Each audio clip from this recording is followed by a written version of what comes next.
Em janeiro de 99 estreia na HBO uma das séries que se tornou uma das grandes da história da TV. Eu sou Davi Garcia. E eu sou Juliana Ramonzini. Nós somos do Dude We Are Lost e nesse programa especial, porque é especial, né? Vamos falar de uma série especial que é Sopranos. No Brasil ficou chamado como Família Sopranos, né? Mas é uma série clássica, um dos grandes hits da HBO de todos os tempos e uma das melhores séries já feitas na TV. Sopranos, pra quem não conhece, né? E esse podcast, obviamente, vai acabar citando alguns spoilers da série. Então, se você nunca assistiu, já esteja avisado aí. Se de repente, pretendo ver, então dá uma pausa nesse podcast, guarda aí na sua gaveta de podcasts e não deixe de ouvir depois. Mas se você já viu a série como a gente, fica aqui, ouça esse papo, vamos discutir Sopranos, os temas de Sopranos, as grandes temáticas de Sopranos, nesses próximos 30 e poucos minutos, talvez, né? Vamos ver. What line of work are you in? Waste Management Consultant. Pois Sopranos eu vi na época, quando eu comecei a ver Sopranos, a série já estava, se eu não me engano, já estava indo para a 3ª ou 4ª temporada. Então eu sou um fã tardio da série, né? É uma série que começou, ela foi a segunda grande produção da HBO, né? Um contexto aqui geral da época, para quem não sabe. A HBO, quando surgiu, ela era um canal retransmissor de produções, né? Ela não tinha nada original, ela não fazia séries ainda. Ela só tinha investido na primeira série que foi Oz, aquela série que acredito que muitos de vocês já viram também, que se passa numa penitenciária, né? Mostra o dia a dia da penitenciária ali. Foi uma série que fez muito sucesso também, foi o primeiro grande hit da emissora, né, da HBO, que é um braço da Warner, né, um braço de televisão da Warner. E aí em 99 estreia Sopranos. Sopranos é uma série que, basicamente, é uma série sobre máfia, né, uma família mafiosa, a família Sopranos, né, e aí, claro, tem todos os desmembramentos disso, né, o envolvimento dessa família com outras famílias. É uma família que vive em Nova Jersey, né? Então, ou seja, próximo a Nova York. Então, os negócios deles são ali naquela cidade menor, né? Uma espécie de subúrbio ali de Nova York, né? Não é um grande centro assim, mas é uma cidade mais urbana no sentido de casas e, né, as coisas são menores. Não é aquela grande eloquência de Nova York, onde outras famílias já atuavam ali. E Sopranos surge com uma proposta diferente também, né? Ela é centrada no personagem Tony Soprano, feito pelo já falecido James Gandolfini, né? Ele faz um personagem que é diferente de todos os mafiosos, né? E a proposta da série também é diferente, porque não é simplesmente mostrar os crimes da família, né? É mostrar os crimes da família, mostrar como funciona a família desse chefão da máfia, né? Qual é a dinâmica dessa família, como essa família lida com aquele mundo, né? Uns negando, outros abraçando, né? Outros fingindo que estava tudo bem, que era só um trabalho, né? E como isso impacta na vida deles de uma forma ou de outra. E também mostrar esse chefão que sofre de ansiedade, né? Quando a série começa, a gente vê, ele tem ataques de ansiedade, ataques quase de pânico, né? Tem dá aquelas palpitações no coração, ele tem aqueles desmaios, inclusive. E aí, no primeiro episódio da série, ele vai, então, começar a fazer terapia. Então, é um chefão que né, num mundo de absoluta violência que ele vive ali, né? Comete atos de violência absurdos. E ele então vai procurar fazer terapia para tentar entender por que aquilo tudo está acontecendo, por que aquelas coisas estão acontecendo com ele, porque ele não pode, né, óbvio.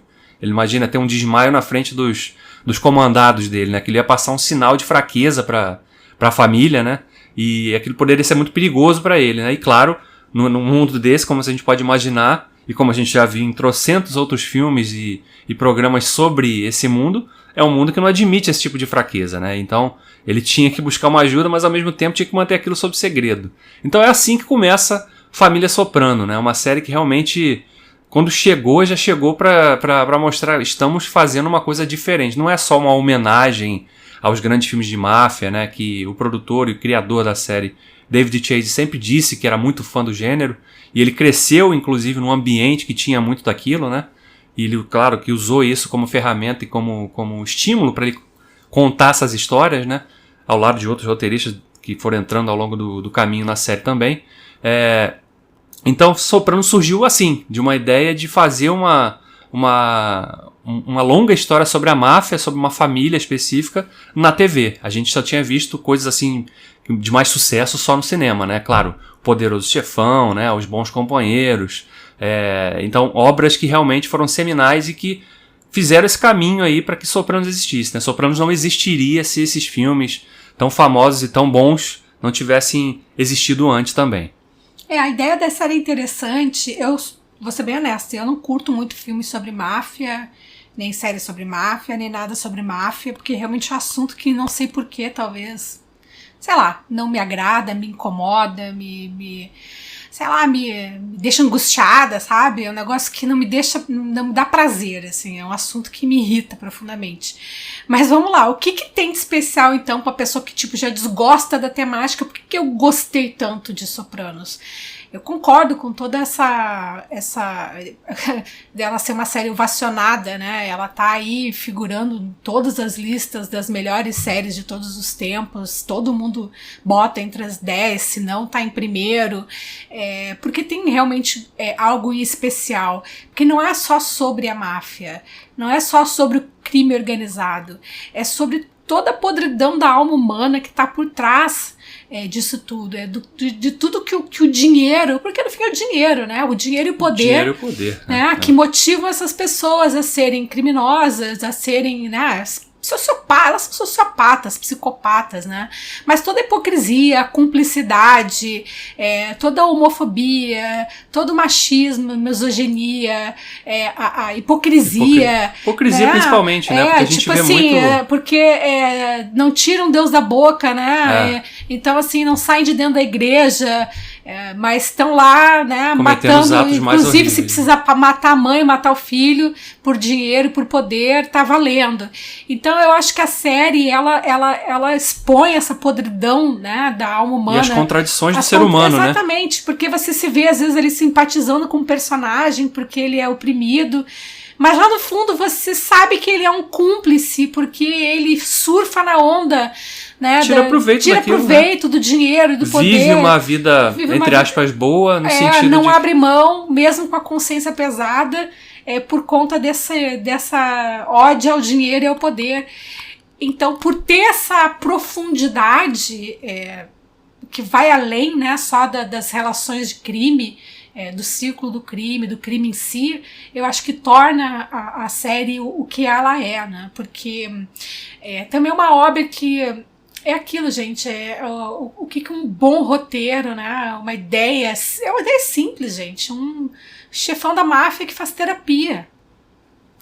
E aquilo se torna uma coisa grandiosa, porque você tem ali alguém que escreve com talento incrível, a direção... Acho que o grande segredo, né, de conseguir explorar tão bem esse mundo é humanizar esses personagens.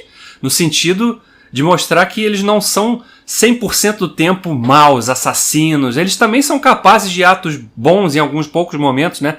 Pra ser sincero, ao longo da série, mas eles existem, né? Atos de carinho com os outros, né? Tem um certo respeito entre eles ali, eles se enxergam realmente como... Mas é isso, a gente tende a achar que as pessoas ruins, as pessoas más, são super vilões que vivem numa caverna. De desenho animado, né? De desenho animado. E não, as pessoas más, as pessoas ruins que são capazes de tomar decisões que vão fazer centenas de pessoas sofrerem e vidas serem ceifadas, elas têm mãe, têm pai, têm filho, têm irmão, elas trabalham, elas ganham dinheiro, elas consomem, elas almoçam, comem fora, se apaixonam, choram, lamentam, sentem luto.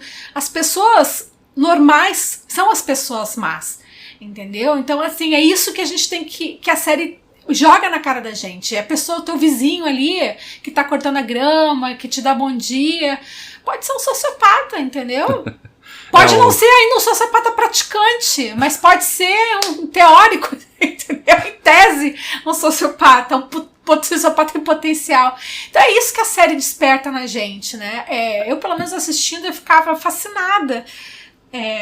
A forma como os personagens sempre justificavam a própria maldade, né?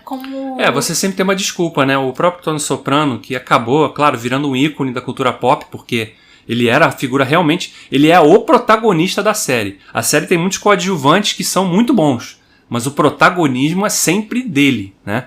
E ele carrega muito disso, acho que primeiro, é um homem de meia idade, né? Quando a série começa, ele tem 40 e poucos anos. Ele ainda não é o chefão da máfia quando a série começa, quando a história começa. Mas ele logo se torna o chefão porque o cara que era o chefão estava com câncer terminal e morre logo no início da série. Então ele já vê aquela pressão sobre ele, né? Embora ele não negue que ele queira ter aquela posição, né? Mas a pressão vem com aquilo. Então tem as disputas internas, ele tem um tio que é muito mais velho, né? Era o irmão do pai dele, que tá ali disputando com ele, né? Porque teoricamente seria ele o cara ser o chefão da máfia local, e ele vê aquela disputa com o sobrinho. Ao mesmo tempo a gente conhece a mãe do Tony Soprano, que é uma personagem sensacional, assim, né? Genial, porque ela é bem ela tem um pouco do estereótipo da mãe italiana, né? Daquela coisa que todo mundo já conhece, né? De ser se vitimiza, trata tudo o que eu fiz pra vocês me odeiam, tipo assim, incapaz de fazer uma autocrítica, né, sobre os próprios erros, né? A Olivia Soprano, né, o nome da personagem, Lívia Soprano. Lívia Soprano, feita pela Nancy Marchand, que também já faleceu, mas ela faz aquilo com uma naturalidade, né, como realmente aquela velha ranzinza o tempo todo, nada tá bom, a vida é um sofrimento contínuo, todo mundo faz mal pra ela, ninguém quer o bem dela, então ela fica jogando aquilo na cara de todo mundo. Tudo que eu fiz pra vocês, tudo que eu abri mão, e ao mesmo a minha tempo, vida toda, né, que eu sofri pra vocês terem algum lugar ao sol, vocês são uns ingratos. Caraca, é muito estereotipado isso. É mais ou menos, né? Porque tem muita gente que é assim também, Não, né? eu sei, é estereotipado, mas infelizmente, assim, por experiência própria. Claro, né, gente, nenhuma avó minha era igual a ela, assim. Mas, tipo, as avós... Você não era da máfia. As avós italianas costumam ter essa pegada, sabe? Então assim... Não, e é interessante ver como o Tony Soprano carrega isso, porque ele acredita essa relação com a mãe muito do que ele vive no momento dele adulto, né? Ele teria traumas da infância, porque ele era maltratado pela mãe. Isso que é interessante. Ele se dá conta disso por causa da terapia, né? Então a terapeuta vai buscar lá nessa relação nebulosa e tortuosa que ele tem com a mãe a origem de muitos problemas que ele tem, né, como adulto, né? Então, assim, a fonte essa crise de pânico, dele não saber lidar com o desafio, né? Com tudo aquilo que desafia ele num nível que irrita, ele não consegue lidar, ele entra em pânico, entendeu? E a terapeuta é feita pela Lorraine Bracco, né? Que fez... Muita gente vai lembrar dela dos Bons Companheiros, né? E a série também, ela é uma coadjuvante que tá do início ao fim da série praticamente. E ela tem momentos, ela tem também um arco, né, particular dela, porque ela como médica, e lógico, no início da série, quando ela tem um contato com o paciente, ela, né, ele se apresenta como um empresário que lida com distribuição, com recolhimento de lixo, né, em Nova Jersey. Então ele se apresenta como um empresário que está sofrendo ali com pressões do trabalho, né, mas ele nunca abre que ele é um bandido mafioso. Assim, ele não pode falar, né? Porque se ele falar em crime, ele é obrigado a reportar, né? Então ele sempre fala como se fosse uma terceira pessoa, ou ele descreve o problema ele tá sempre discutindo. Se ele fez uma coisa, ele sempre chega e fala assim, então, eu tô com um problema lá com um funcionário meu, que ele fez isso e tal, eu não sei como agir, né? Bem nesse nível. Né? E, claro, obviamente, ela é uma mulher muito inteligente, ela começa a perceber que aquela história ali tem um outro pano de fundo por trás. E a jornada dela é interessante porque ela vai primeiro de um medo para uma curiosidade, depois vai para uma fascinação. E realmente ela começa a enxergar uma possibilidade de ajudar aquele cara, né? E claro, ela tem um interesse, a curiosidade, porque ela também vem de um pano de fundo de família italiana, né? Porque aquela região toda ali de Nova Jersey, ali tem muito imigrante italiano, né? Não é uma... tipo os imigrantes italianos aqui do Brasil, que são super italianos, mas não sabem falar uma palavra de italiano e acham que comida italiana é massa com bolonhesa. Nossa, né? Aliás, eles passam a série toda comendo, né? Cara, eles comem a série o tempo todo e umas comidas esquisitas que eu nunca ouvi falar, cara. Esses italianos que foram para os Estados Unidos são muito diferentes mesmo dos italianos que vieram do sul do Brasil. Nos episódios, se assistir uma série engordasse, cada espectador ia ganhar um quilo por episódio. Isso é um ponto interessante, que eu acho que até uma crítica mesmo que tem na série, né? Eles assumem, tem até aquele arco da questão dos índios, né?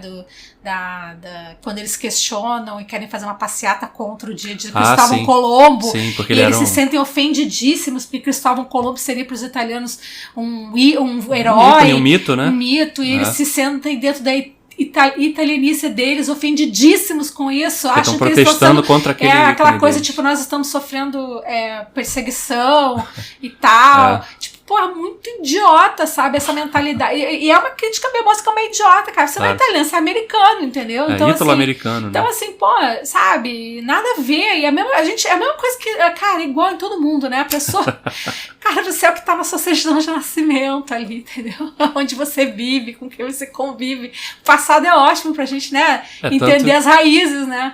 Mas, tipo assim, essa extrema valorização, sabe, que para te colocar como, para te diferenciar, te colocar como superior ao teu igual, sabe? Então existe essa crítica, assim, e essa falta de senso de querer comparar o problema do imigrante italiano com o problema do extermínio dos povos indígenas, né? Então, assim, é bizarro, né? Mas essa crítica tem na série. Então, pra você começar, a série fala de temas... Mas a série fala de muita coisa. Ela fala, sobretudo, também sobre o American Way of Life.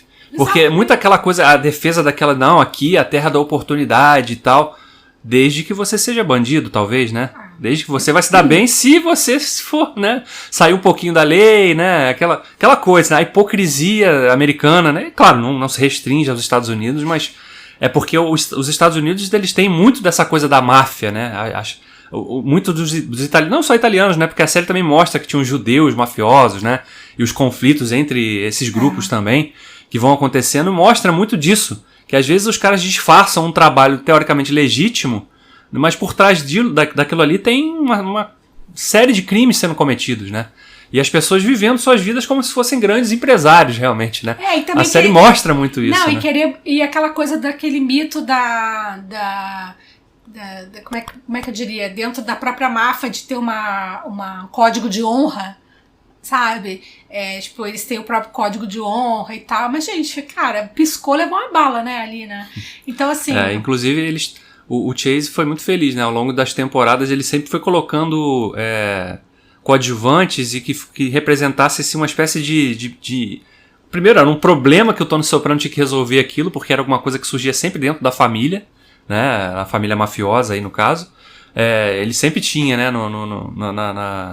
Na segunda temporada, por exemplo, surge lá o Jack April, que era o irmão do chefão anterior, que tinha morrido de câncer no início da série. Então o cara sai da cadeia, depois de tantos anos cumprindo pena e tal, e ele volta para aquele mundo ali e ele quer ser... Quer voltar ao status de antes, né? Sim, ele quer ser o chefão, né? Ele era irmão do chefão. Então ele não pode voltar ali para ser um simples soldado, né? Um cara que vai fazer coletas ali na semana e...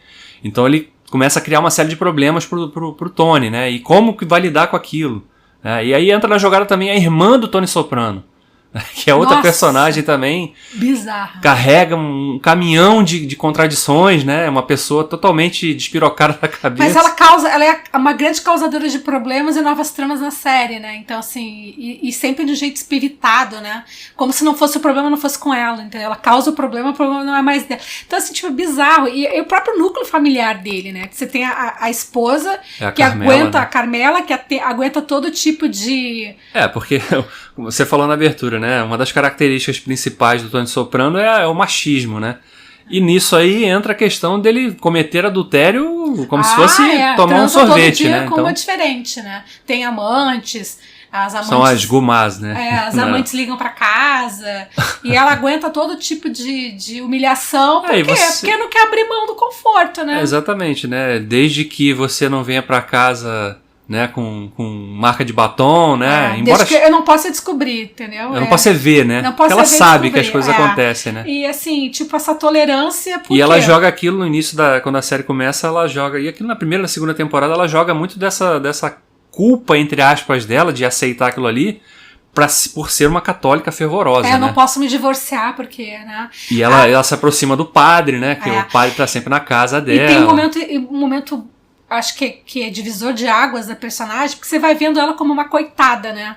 Até o momento que ela tem uma consulta com um psiquiatra e fala tudo isso na cara dela. Você é cúmplice, você usufrui do dinheiro do crime. Você não quer abrir mão disso. Você não abre mão. O que você tem que fazer agora é se divorciar. abrir mão, mas ela não abre mão. Então, ou seja, a partir do momento que a verdade é dita e você está consciente da sua situação, do seu e você continua tomando as mesmas decisões, você é exatamente isso, é cúmplice. E aí desculpa é sempre, meus filhos, a igreja, não sei o que, a família. E em dado momento da série ela até explode lá, né, e se separa, mas aí viver com pouco também não serviu, né? Então ela voltou ao casamento por interesse, né? Então assim, se amavam, até podem se amar, sei lá, eu acho meio bizarro esse tipo de amor. Mas se querem chamar isso de amor, talvez um início primitivo de um sentimento, porque essa gente não deve ter tanta coisa boa dentro do coração, né? E os filhos, né, criados com um casal de filhos, a né? Vergonha, né, a vergonha de ser filho, né, de bandido. Pelo menos um deles, né? Por outro lado também não querem abrir mão do conforto que o crime traz, do dinheiro do crime, né? O garoto, que é muito novo quando a história começa, né, ele realmente não entende, né? Tanto que quando ele é confrontado pela irmã, né, a irmã fala assim, mas peraí, você acha que nosso pai realmente trabalha com isso aí? Né? E aí o garoto fica pego de surpresa, né? Inclusive tem um arco inicial dele na escola ali, que ele briga na escola e tal, e aí depois o garoto que bate nele vai não só pedir desculpas, como dar dinheiro pra ele, e ele não entende aquilo. Por que o cara fez aquilo? Por que ele tá me respeitando agora? Porque o pai do garoto ficou com medo do que poderia acontecer com ele, né? Então a influência da máfia ali, da família, da segunda família do pai, já jogava as entranhas dentro da vida, né, do cotidiano dessa garoto na época, né? E a filha até tentou em aqueles momentos de adolescente rebelde e tal, confrontar, mas no fim é aquilo, né? O conforto abrir mão do conforto, do usufruto do dinheiro do crime, ninguém quis, né? Trabalhar para se sustentar, ganhar o próprio dinheiro honestamente, ou seja, né? A conivência e a cumplicidade, né? Bom, mas eu vou fazer uma pergunta pra você. Você acha que dá pra enxergar o Tony assim como uma espécie de herói às avessas em alguns momentos na série? Se você é maluco e tem desvio de caráter, eu acho que sim, né? Mas qualquer pessoa com o mínimo de bom senso e princípios de moral, ética, e sei lá, até a pessoa temente a Deus, vai achar ele no mínimo um psicopata, né? Porque não vejo em nada do que ele faz, ele pensou em alguém, eu não consigo ver isso. Ele pensa sempre no que é melhor pra ele, no que... o cara... mata o próprio sobrinho, cara. Entendeu? Sim. Esse é um dos momentos... Mata os amigos, se precisar. A gente vê muita queima de arquivo dentro da família em vários, todo mundo, porque... Cara. A própria mãe tentou matar ele, como é que vai ser? Como é que vai... Entendeu? É uma doideira isso, entendeu? Então, assim, essa mania que as pessoas têm de você simpatizar com o personagem, gostar dele, achar interessante. Não significa absolver as ações dele, né? Cara, ele era absolutamente... Porque eu fiz essa pergunta porque, né, a gente viu depois, ao longo dos anos, muitas séries apostando em protagonistas que eram figuras totalmente controversas, né? Não era um mocinho exatamente, né? A gente viu isso em Breaking Bad depois, a gente viu Mad Men, né, que inclusive de onde saiu um dos roteiristas de Sopranos, que foi criar Mad Men também. A gente viu isso em Damages, que também foi criada por outro roteirista de Sopranos na última temporada. Então, assim, foram séries que exploraram protagonistas que viviam uma vida dúbia, no mínimo, né, pra ser o mínimo. Aí é aquilo que a gente tem que ter aquele distanciamento, né? É um personagem riquíssimo. O cara é, assim, tipo, um personagem genial. Porque eles têm diversas facetas. Mas é impressionante porque acho que a questão de você humanizar ele, mostrar as fragilidades dele também, isso acaba tornando ele uma figura que as pessoas aceitavam, né? E não é à toa que o cara virou um ícone da cultura pop, né? Eu jamais cumprimentaria, estenderia minha mão ou convidaria pra vir na minha casa. Mas aí é uma opção de cada um. Agora... a mesma coisa quando você assiste um documentário sobre um serial killer, você vê a história do cara, sei lá, às vezes como uma mente inteligente pode ser usada para o mal. Não quer dizer que você vai, o cara era inteligente, o cara foi abusado quando era criança, você vai justificar? Não vai, entendeu? É a mesma coisa, ele era um criminoso, um personagem criminoso, capaz de, se precisasse matar um filho, ele mataria. Entendeu? Então, assim, ele tentou sufocar a própria mãe, entendeu? Então, assim... Ele tem crises com a família também, né? A gente vai chegando já na quarta, porque a série durou 6 temporadas, né? A última temporada foi dividida em 2 partes. Então é como se teoricamente fossem 7, né? Porque a 6ª temporada ela começou em 2006 e terminou em 2007, né? Com mais episódios, inclusive. Mas chega um momento em que o filho dele, o AJ, tá já mais velho, né? Ele já deixou de ser aquele garotinho do início da história, ele já tá naquela fase dele ali que tem que definir o que ele vai fazer da vida, vai fazer faculdade, não vai fazer o quê, tá, vai trabalhar. Ele tá perdidaço, né? O garoto tá muito perdido, porque ele também não se vê entrando naquele mundo. Né? E ao mesmo tempo parece que ninguém na família quer que ele entre naquele mundo, porque ele sabe que não é um mundo pra... Isso é uma coisa que o personagem do Tony Soprano nunca quis pros filhos, né? Ele nunca quis, ele sempre soube que era um caminho que... e tanto que ele incentivava a filha a estudar, a ser médica, advogado, e o que desesperava ele é que o filho era um perdido, né? Bunda mole, mas era bunda mole exatamente por isso, né? Cresceu, mimado, né? Mimado pela mãe e com uma figura paterna super opressiva, né? Não, e o pior, né, cara, você vê um ambiente, porque a gente vê vários momentos de explosão, né? O que o Soprano chega com... Né, ele tá frustrado por uma série. Ele é um homem frustrado, em primeiro lugar, né? Com certeza, né? E ele desconta isso em vários momentos na família, né? Não no sentido de ser violento fisicamente, né? Mas violento. Mas o abuso moral, né? Acontece. De gritar, né? De xingar, né? De chamar de merda, né? Praticamente, né? De falar isso. Fazer com a mulher, fazer com os filhos, entendeu? Fazer com a irmã, fazer com todo mundo. Isso, obviamente, impactava, né? Como aquelas pessoas iam crescendo, né? E o desgosto dele é que o garoto era um bunda mole, entendeu? Então, assim, um frouxo, né? Então, assim, pra ele aquilo era um desgosto, era o fim, né? Era o fim, né? O garoto queria promover fé, viver de fazer evento, entendeu? Fazer festa. Então imagina isso para um mafioso. O que seu filho faz? Meu filho promove festa. Trabalha com eventos. Mas era um dos braços, né? Porque inclusive um dos negócios legítimos da família era uma boate, né? Uma boate strip, onde eles sempre se reuniam ali, era né? basicamente o cenário do onde os mafiosos, a casa dos mafiosos, né? E aí ali tinham todas as figuras também mega estereotipadas, né? Do mafioso italiano. Um deles, o Silvio, então, até no trejeito, era difícil até digerir, porque parecia uma coisa forçada. Uma coisa né? forçada, assim, parecia que ele tava fantasiado de mafioso, de tão forçado, né? O Steve Dante, e né? o Pauly Steve também. Banzana. O personagem do Pauly, que era completamente, tipo, mafioso solitário, entendeu? E por ser mais velho, ele carregava ainda as tintas daquele ítalo-americano das antigas, né? Super machista, né? Homofóbico absurdamente, né? E um cara que não levava desaforo pra casa, né? Então ele, no menor, pescou errado pra ele e já matava, né? Não tinha isso, né? Mas, ao mesmo tempo, a série conseguia ainda fazer isso com esses personagens e trazer momentos que eram engraçados, né, também, né? Porque, mesmo que fosse um humor negro, né? Como chega na terceira temporada, a gente tem um episódio que é um dos melhores da série, que a gente tá vendo esse personagem, o Pauly e o Christopher, né, que era sobrinho do Tony, eles têm uma missão lá de matar um russo lá, né, que ele tava devendo dinheiro lá, eles vão cobrar o cara fala que não vai pagar, não sei o quê, eles têm que matar o cara e acabam se embrenhando numa floresta, num período de inverno lá, eles se perdem no meio da floresta e tem que ligar pra pedir ajuda, assim como se fossem dois garotos adolescentes. Se perderam e brigam o tempo todo. Entre eles, se provocam, né? E o próprio Christopher tem um arco dele que ele quer ser roteirista, né, de cinema, que ele quer escrever filmes de máfia, aí depois ele acaba sendo produtor de filme de terror, inspirado no filme slasher de máfia, né? Então ele vira isso, né? E o Christopher também é um retrato daquilo, né? Porque ele é um jovem ainda, né? Ele tem 20 e poucos anos ali quando a série começa, talvez. E ele é um cara que tá ali seguindo os passos do tio, né? Ele enxerga o tio como um substituto do pai, né? Um substituto do pai e também alguém que ele quer ser, né? Exatamente, né? Ele quer seguir aqueles passos, ele Todo quer mundo quer ser o chefão, né? Ele quer ser o made guy ali, né?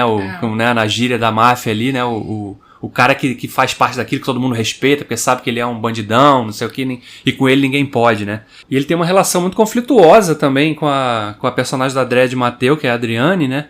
Ela é, né, uma relação que o cara, ele é realmente violento com ela, né? Em vários momentos ele bate nela. E né? ele se envolve com drogas, ele tem uma jornada também com as drogas, aí ele tenta se se curar do alcoolismo e das drogas e ninguém ajuda, ao contrário, não querem que ele seja um drogado, mas também acham um saco ele ser um cara que não bebe, não participa ambiente, da putaria. né?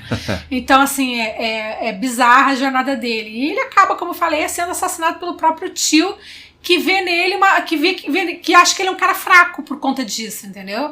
Por conta do vício, por conta dessas dúvidas, né, que ele dúvidas tem, que ele tem, dessas ansiedades que ele tem, dessas aspirações de sucesso, de querer fazer coisas diferentes. Ele acha que ele é um fraco e mata o cara porque acha que ele é um informante em potencial pro FBI, né? E inclusive antes do Christopher ser morto pelo tio, né? E a coisa acontece, inclusive, de uma forma muito inesperada e até chocante, né? A forma como acontece aquilo. Porque eles estão ali e depois de um acidente o Tony finalmente vê a chance. Pô, agora vou matar esse moleque aqui porque ele vai me causar problemas, né? Em algum momento. E antes ele quase causa, porque por conta do relacionamento dele com essa namorada, ela acaba sendo cooptada pelo FBI, né? Porque ela era uma gerente de uma boate lá que era deles também, no final das contas, né? E encontram drogas ali e matam um traficante dentro da boate e ela acaba se envolvendo com aquela história. O FBI acaba jogando ela na parede, né? Ou você colabora com a gente pra gente derrubar esses caras aí da máfia da cidade, ou você vai pra cadeia. E ela acaba vivendo aquela pressão até o dia que ela conta aquilo pra ele, né? Que ela foi pressionada, que ela tava ali, não sei o quê. E ele mesmo... Você percebe que ele gosta dela, né? Não respeita, porque ele bate e trai ela o tempo todo, mas gosta dela e a família acaba dando um jeito nela, um sumiço nela, né? Cheio de formiga. Pois é, então tem muito disso ao longo da história, né? Da série, né? Essas coisas dentro da família, as brigas. E o que é mais bizarro é assim... todo mundo sabe, né, que os amigos que sumiram, todo mundo que some porque entrou pro programa de proteção a testemunhas, né? É tipo o cachorro quando morre, que a gente disse que foi pra fazenda, pro sítio. Então, todo mundo que morre lá pra família, eles dizem que foi pra programa de proteção. E todo mundo compra. Poxa, né, você vê, traidor. Mas no fundo todo mundo sabe que foram apagados mesmo, né? É aquilo que eu falo, né, a conivência, né? Eu tava falando antes daquela questão de humanizar esses personagens, né? Na primeira temporada tem um episódio que ele é o episódio chave pra você jogar isso. Que é o episódio que é basicamente só o Tony Soprano e a filha, né? A Meadow. Que ele tá indo levar ela pra conhecer a faculdade, né? Onde ela poderia estudar e tal. E no meio do caminho, ele acaba vendo um ex-integrante da família que... Esse sim entrou pro programa de proteção a testemunhas porque ele tinha delatado gente da família, jogou outros pra cadeia. Ele mudou de nome e o Tony, meio que por acidente, acha esse cara, localiza esse cara. Então o episódio é ele dividido entre a atenção que quer dar pra filha, e a filha tá questionando ele, né? Do mundo que ele vive ali, né? E ele negando, né? Que ele não seja aquele mafioso e tal. Ao mesmo tempo, ele tá tentando encontrar uma forma de matar esse cara, né? Porque se uma das coisas do código de ética, entre muitas aspas, da máfia diz é que não se aceita caguetes, né? Não se aceitam os ratos, né? Na gíria, né? Então, ele tem que matar aquele cara, né? E a forma como ele faz aquilo é uma forma muito... Ele faz aquilo com as próprias mãos, né? Ele não dá um tiro no cara, ele não faz... Ele pega o cara e mata o cara com as mãos, né? Tudo tem muito ódio, né? Assim, uma demonstração de poder que vem com uma violência estúpida e gratuita, né? Os caras não estão satisfeitos em dar um tiro. Não, e você vê que... É por isso que eu falo, essa questão deles... Como que eles humanizam e mostram a contradição desse personagem, porque é um cara que tá ali ele tá o tempo todo tratando a filha com mau carinho, né? Ele inclusive deixa ela, fala assim, pô, vai lá conhecer umas meninas da faculdade, elas vão dar uma festinha. Não, vai lá, se enturma com esse pessoal, né? Vai conhecer o ambiente e tal, né? Ele não é um pai conservador nesse sentido, né? Embora ele esteja num ambiente ali de machismo extremo, ele não é um cara... Né, ele não fica implicando com os namorados dela, nada. A não ser no caso do namorado negro, que foi super mega. Aliás, assim, tipo, ele tem cada fala racista, assim, que seja. Caraca, dá vontade de desligar a TV, assim, tipo, de tão. Não, e é um mesmo. Isso chega a ser até engraçado, entre aspas, porque é o cara que tinha mais pé no chão, né? O namorado dela ali, né? Que ela conhece na faculdade, o cara que era centrado, né, tinha um objetivo na vida e tal. Tipo, o melhor partido que ela poderia achar. E aí o cara começa, né, mas peraí, nossa filha vai namorar um negro, né? Aí um monte de e claro, de fala ela racista. inclusive tem esses momentos de conflito entre eles, né, de pai e filha ali, porque eles discutem muito pelos pontos de vista diferentes, né. Isso depois acaba virando também pro filho, porque o filho bobão lá, o AJ, acaba vindo com um papo de, né, de ser o natureba, né, não, mas isso polui o ambiente, não sei o que, vocês estão contribuindo para a destruição do planeta, né, e ele acha tudo aquilo uma baboseira, né. O que o meu filho tá falando aqui, né? Porque ele é um ignorante, no final das contas, né? Isso ele é aquele cara que fez a escola da rua e acha que sabe tudo da vida, né? Ele tem as respostas para tudo, né? Então ele não aceita quando alguém tenta racionalizar com ele. Inclusive, os grandes momentos da série acontecem no consultório, né? Alguns deles, né? Acontecem no consultório, porque ela joga aquilo na cara dele. Quando ele é confrontado, ele primeiro reage com violência, né? Nas palavras. Debochando, sendo sarcástico, mas aquilo bate pesado nele, né? Então ele sabe que é verdade, né? Aí depois e o mais interessante é que ele compra a ideia de que ele foi um filho abusado, né? Pela mãe, e tudo ele justifica com isso, né? A partir daqui, porque o histórico dele, da mãe maluca, entendeu? Então assim, ele usa isso o tempo todo, né? De ter tido uma família desestruturada. Apesar do. E engraçado que ele não culpa nunca o pai, né? Que era o pai ele enxergava também como um ícone, né? Que era mafioso, entendeu? Com todos os defeitos que ele. Carregando os mesmos defeitos que ele. Mas é aquilo, né? Não via nele um problema. O problema era só a mãe, né? Mas por que será que Sopranos, no final das contas, se tornou uma série tão querida por tanta gente, tão respeitada no meio, né? Eu acho que em grande parte por causa dos roteiros do David Chase, né, e dos outros roteiristas, como eu falei, lá teve o Terence Winter também, que depois fez Boardwalk Empire, que foi outra série também com um personagem, que é sobre a máfia no final das contas, mas não exatamente a máfia, né, e é uma série de época, que é muito boa também, da HBO. Ele conseguia traduzir naquilo, né, todas as frustrações do homem contemporâneo, né, de ter que lidar com aquele ambiente de pressão, de ter o poder absoluto, de controlar tudo e de ser respeitado por todos ao redor, ao mesmo tempo que você sabe que tem um monte de gente querendo te matar, você tá o tempo todo olhando para sua sombra, né, e você tem que lidar com essas ameaças o tempo todo, mesmo com os parceiros que você tem no negócio, você sabe que aquele pessoal tá querendo puxar o seu tapete, né, porque você divide o território com aquela família, mas no final das contas, o cara não quer dividir com ninguém, ele quer ter tudo, mas ele sabe que ele tem que abrir mão aqui ou ali, porque senão todo mundo se mata e não sobra nada pra ninguém. Então eles têm que fazer isso, mas eles lidam o tempo todo com aquela guerra de egos, né? Porque de todos os lados os personagens estão carregando aquilo. E eu acho que grande parte do sucesso vem realmente do trabalho que o James Gandolfini fez, porque ele conseguia traduzir toda a gama de variedade de emoções que esse personagem tinha, né? Os momentos de felicidade, quando ele era o cara bonzão lá, família, abraçava todo mundo, fazia, né, não, vou cuidar de você, não sei o que e tal. Quando tinha que tomar as atitudes mais extremas de violência, ele também era aquele cara que não pestanejava, né, fazia aquilo ali.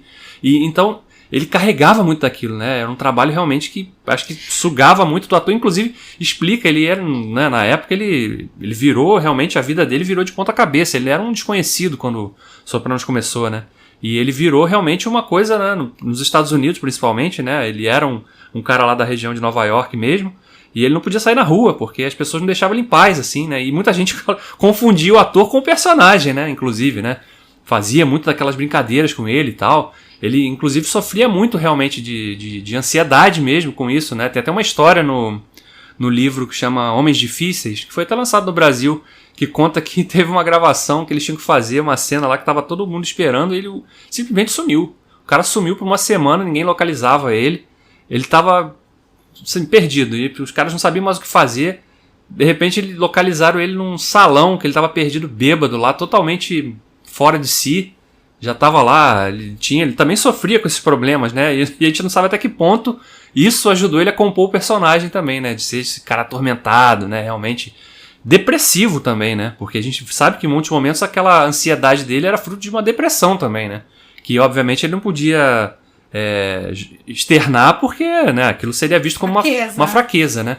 Inclusive quando depois, em um outro momento da série, ele realmente abre que ele estava fazendo terapia, no primeiro momento os caras ficam, né, todo mundo, ninguém fala nada, mas você sabe pelas expressões. Pelas costas falam, né? Sim, né, ninguém fala nada pra ele, mas, né, a gente sabe que os caras, como assim, um chefão fazendo terapia, né, pô, o que ele tá falando lá, né, não sei o que e tal. Então tem tem tudo isso, né? Ele carregava isso, né? Então, você percebe isso e tem muitos momentos que você percebe como aquilo era pesado pra ele, porque ele é um cara totalmente fora do padrão do galã, né?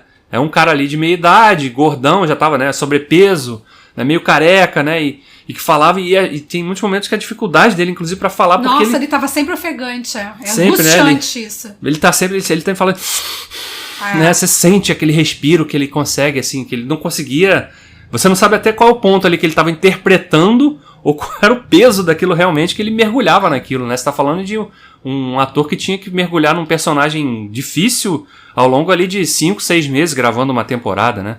Então, boa parte do sucesso, além de todos os coadjuvantes que fizeram realmente a escada para esse... O elenco era maravilhoso, né?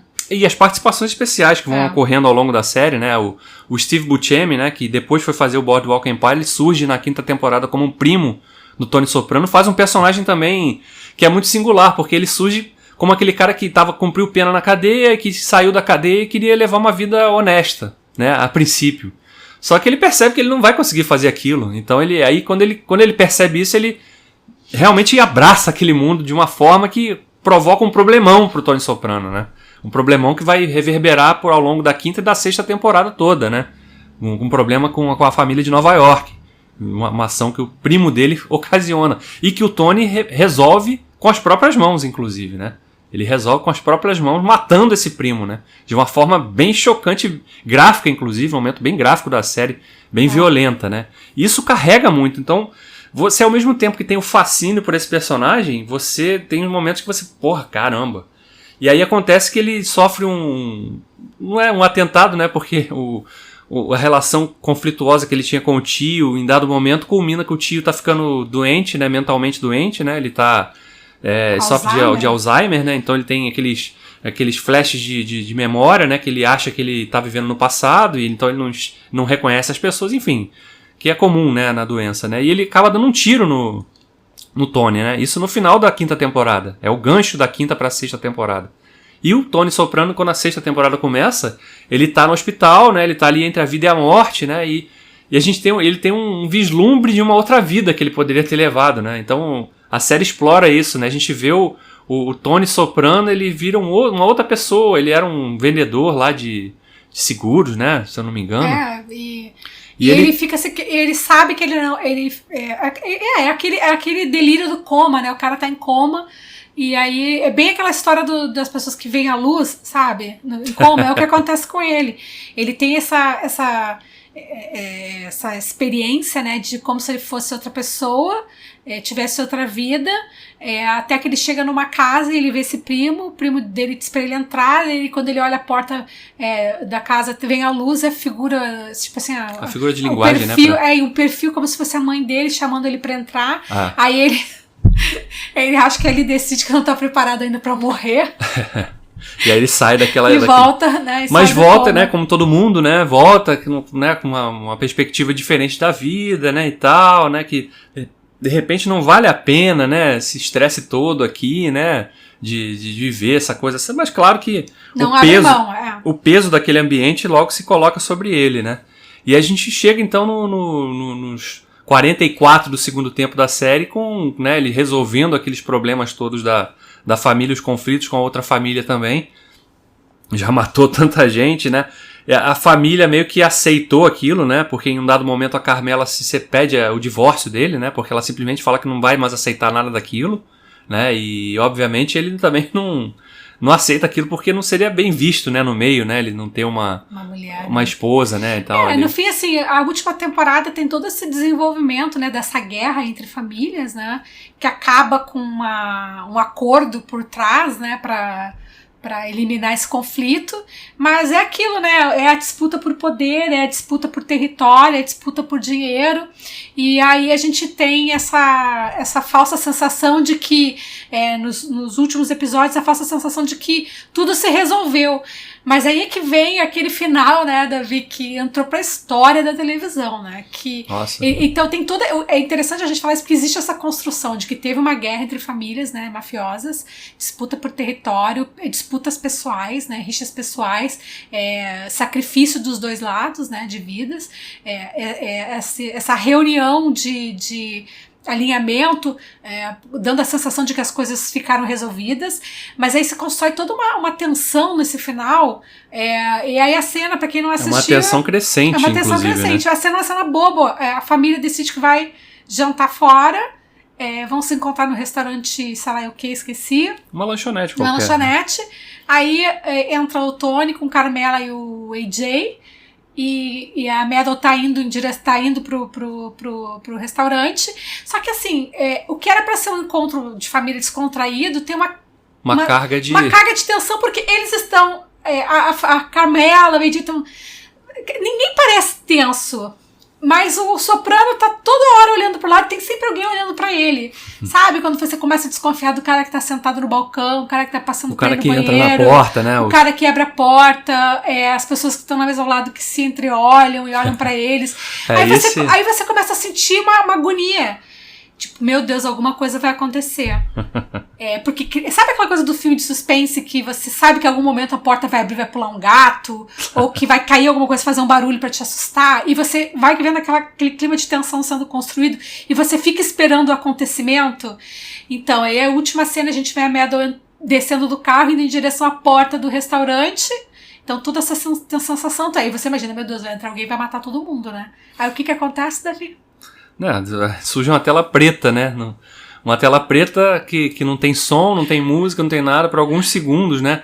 Inclusive é um dos finais que muita gente acha que é controverso. Eu acho um final excelente. É um final porque deixa ali aberto pra você, pro espectador. O que aconteceu com o Tony Soprano? O que aconteceu com a família dele? Né? Eu acho que até o que eles terminaram aquele jantar, foram pra casa, né? Eles morreram. Foram todos assassinados ali dentro daquele bar ali. Mas só o Tony Soprano morreu. Pra mim, o que aconteceu depois não interessa. O que interessa é, assim, assistindo o final, o que eu senti? Eu senti a mesma coisa que eles sentem. Exatamente. Eu acho que esse é o grande... Entendeu? Esse é o grande segredo daquilo, né? Essa tensão de você não saber em que momento alguém vai levantar e meter tiro em você e na sua família. Em que momento tudo vai acabar. Porque você imagina que essas pessoas morram em momentos banais. Né? O cara tava lá abastecendo o carro, aí parou um outro do lado e bum, matou. Né? Que é o que acontece com um dos principais opositores dele lá na 6ª temporada.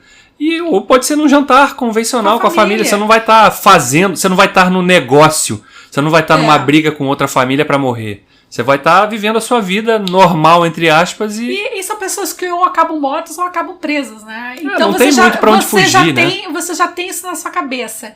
Então aquela tensão crescente que você fica olhando junto, meu Deus, agora esse vai atirar. Agora até porque você vê que... Agora agora fudeu. E aí você fica naquela sensação. E aí quando terminou eu falei, caramba, é aquela sensação que o Soprano devia ter quando ele estava em qualquer lugar. Entendeu? Vi esperar o pior acontecer.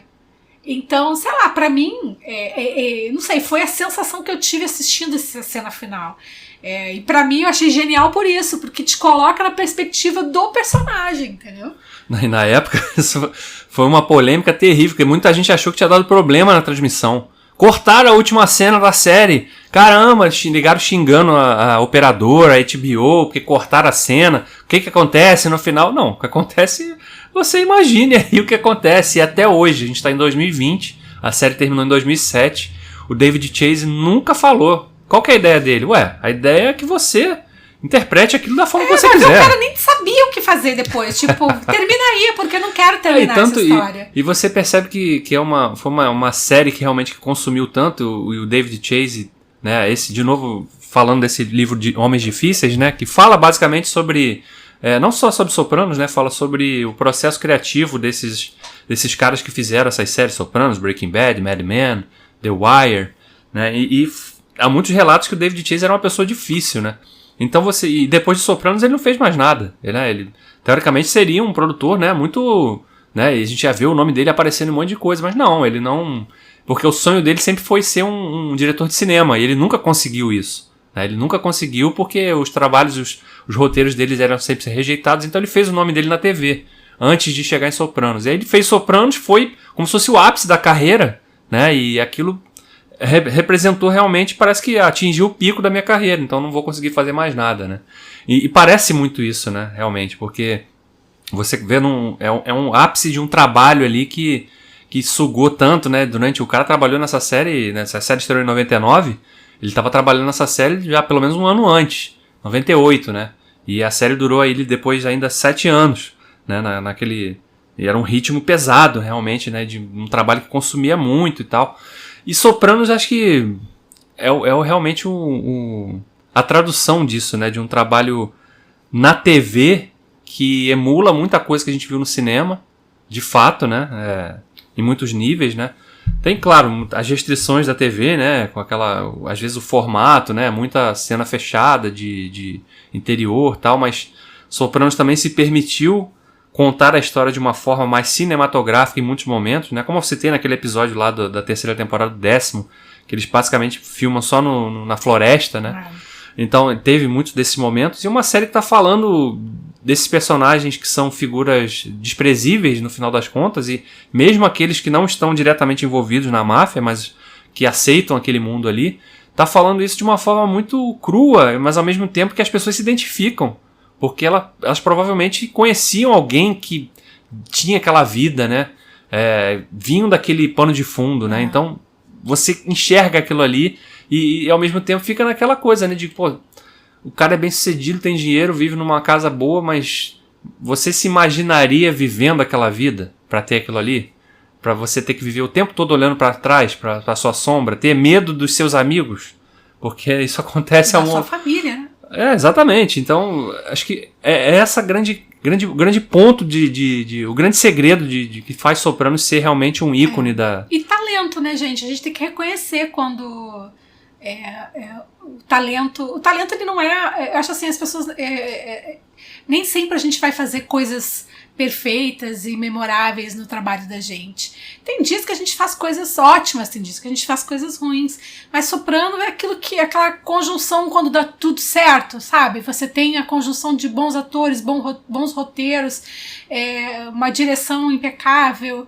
Então, assim, quando tudo dá certo, sabe? Então, Sopranos é isso, quando tudo dá certo. Você até, como eu, pode não gostar da temática, mas é impossível não dar o mérito e não realmente elencar ela dentro das, sei lá, 10 melhores séries que já se produziram na TV, entendeu? No meu ranking ela tá ali no top 5, né? Top 5 de melhores então, séries. Então, assim, né? Com certeza, entendeu? A gente tem que reconhecer isso. A gente tá aqui, né? São 13 anos que a série acabou e a gente tá falando dela aqui, né? E muita gente tá descobrindo a série ainda, né? As pessoas ouvir falar que Sopranos é legal, né? Aí vai conhecer a série e acaba ficando viciado, né? Porque eu revi, né? Pra gravar esse podcast aqui, eu revi a série, né? Você viu a série na íntegra pela primeira vez, né? Porque você tinha visto episódios soltos, né? Então, realmente é uma experiência... Pra mim foi uma experiência que, inclusive, na época que a gente tava revendo, eu cheguei a comentar isso no Twitter, né? Falei, cara, impressionante como... eu lembrava dos momentos mais marcantes, mas tinha muita coisa que eu não lembrava, simplesmente não lembrava. Então revisitar essa série, mergulhar de novo naquele mundo ali, e assim, quando você faz isso em forma de maratona, então é mais intenso, né? Porque você não tem aquela coisa dos intervalos, né? Você consome Embora você já saiba o que acontece nos grandes momentos dela, nos principais momentos, nos grandes arcos da série, você já sabe, mas ser ainda surpreendido por algumas coisas também deixa de ser fascinante, né? Então é isso. Esse foi um podcast sobre... A gente tá aqui numa jornada, né? Eu, Davi e a gente já resgatou Lost, né? Os 10 anos de fim de Lost. Então nesse caso a gente fez uma série especial só sobre isso. Então agora a gente resgatou Sopranos, a gente tá aqui aproveitando essa quarentena, né? Pra assistir essas grandes obras, né, que marcaram a TV e a cultura pop, e a cultura pop, né, exatamente, a história da TV, relembrar, porque eu não sei vocês, mas hoje em dia tem tanta coisa, tanta porcaria, que eu animo mais pra rever coisas que a gente já viu do que pra parar pra ver coisas novas, né, e tá sendo maravilhoso, porque como é bom botar pra dentro da cabeça da gente coisas assim... boas, né? Como é que faz a gente pensar, né? Refletir, né? Que despertam, sabe? Discussões como essa aqui, né? Exatamente, faz a gente refletir. Então fica aí a dica, se você já assistiu, faz uma maratona pra relembrar, vale a pena. E se você nunca assistiu... E ouviu esse podcast todo, azar tomou... seu. tomou spoiler pra caramba. A gente avisou no começo. Mas então, continue com a gente aí, se inscreva no nosso canal do YouTube, nosso podcast tá no Spotify, no Deezer, pode ouvir lá no dogearlost.com.br, siga a gente nas redes sociais, porque a gente ainda tá maratonando séries legais, né, pra produzir mais conteúdo aí. Então a gente tá maratonando agora a Battlestar Galactica e vamos produzir um podcast sobre essa série que também é uma das nossas queridinhas. É isso aí, obrigado pela sua audiência, por ter nos ouvido nesse longo papo. Eu falei que ia ser meia hora, tá quase 1 hora aqui. Mas é impossível falar de Sopranos em meia hora, você que é otimista. Então é isso, muito obrigado, gente, pela audiência e a gente espera vocês no próximo programa. Até a próxima. Tchau.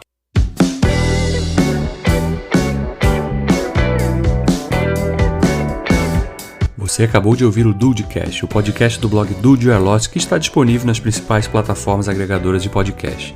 Procure o feed do nosso podcast no seu favorito e nos adicione para acompanhar os próximos episódios. Não deixe também de nos seguir nas redes sociais, no Twitter, Instagram e Facebook.